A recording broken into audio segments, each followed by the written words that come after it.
LA this summer. Is that McNuts? Greeny, it's not McNuts, and we did our deep dive on Dave McMenamin's piece the other day. The Lakers have to make a very serious and strategic decision about trying to compete for championships here and now. Also, LeBron James doesn't owe us anything. Like, wherever he wants to go as he's now in the sunset of his career, he could do that.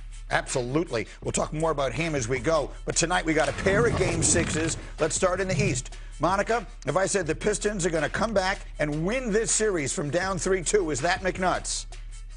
Greeny, I do not think that's McNuts. I think Cade Cunningham is an outstanding leader. I think some of the role players, Dennis Jenkins, Karis LeVert, Tobias Harris, are really starting to figure out some things. I think this group is youthful and they have pride. I think they've got a formula to get back to the Cavs. And in the West, where the Spurs will try and put away their series tonight, if I said San Antonio is not only going to win this, they're going to win the Western Conference, is that McNuts?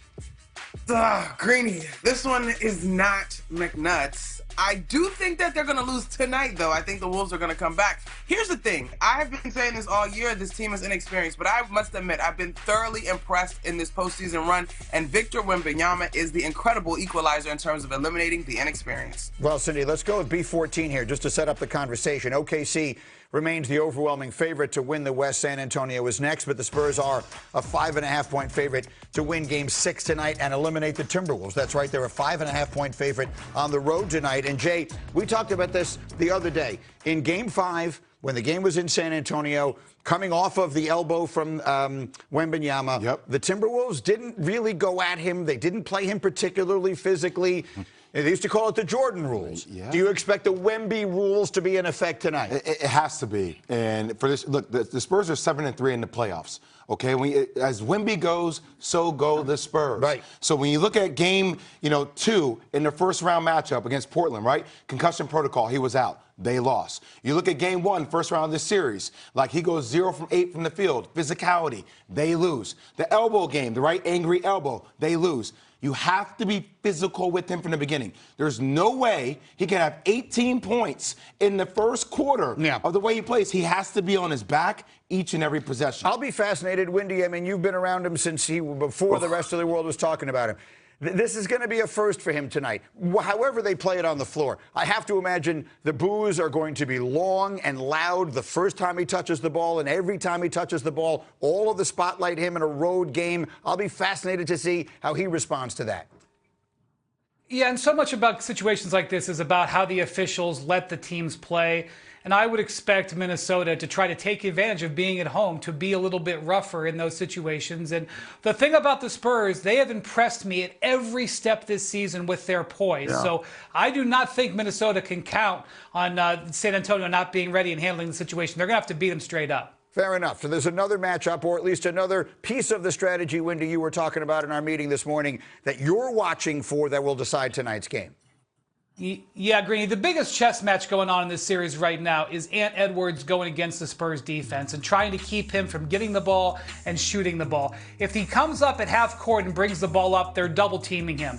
But then really the last game, in Game 5, they were trying to double team him off of the ball. If you look at Games 3 and 4, Ant averaged 24 shots in those games and 34 points. That's what Minnesota's looking for. Game 5, he played 40 minutes and only got 13 shots up, scoring plunged to 20 points. Just getting the ball into Anthony Edwards' hands tonight is going to be where the rubber meets the road. Guys, I said this last year, and I thought it was a pivotal mark for Anthony Edwards to continue to progress as a player to the next level. And we keep talking about similarities between him and Michael Jordan.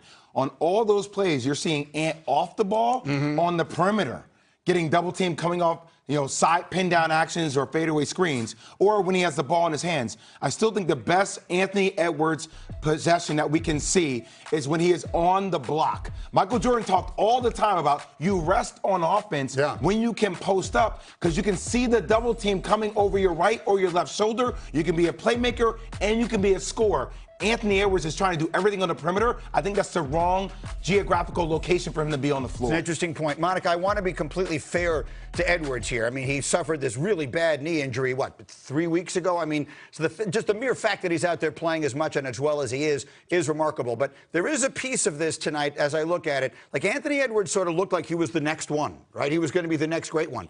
And it sort of feels like he's been surpassed by the guy he's playing against tonight, right? Wembanyama is now the next great one. So there's so many storylines, McNutt, I think, as this series plays out. Yeah, I agree, Greeny, but this is a moment, right? Like, can he keep this series alive? Can he, to Jay's point, find the places on the floor where he can find an advantage versus the Spurs defense that has quite honestly been stifling? I think tonight he will figure it out. He has talked about having conversations with MJ about being on the block. I don't think that's something that is not a part of his game. So I really will be curious to see how that goes tonight. But on the flip side of that, are the Spurs poised enough to close out tonight as well, though? I think Ant is ready for the moment. What do you think as far as that side of it, Winman? Yeah, I think if Minnesota needs some help outside of Ant Edwards. Julius Randle has been shut down largely in this series. San Antonio just has so many defensive weapons, even beyond Wembanyama. In Minnesota tonight, they just need points. I know that's ground level analysis. They just need to get some points and make San Antonio have to try to score with them, because San Antonio hasn't been great from three-point range in this series. And if you rough up Victor a little bit and can get them to force San Antonio to have to score with you, it swings back to Minnesota's favor. But I have been so impressed with the way San Antonio has handled every challenge in this postseason. I understand why they're 5-point favorites tonight. Do you think they close it out tonight? I don't. I think Minnesota wins. I also think that you'll see the former Nick and Julius Randle. Yeah. He has to have a monstrous game at home.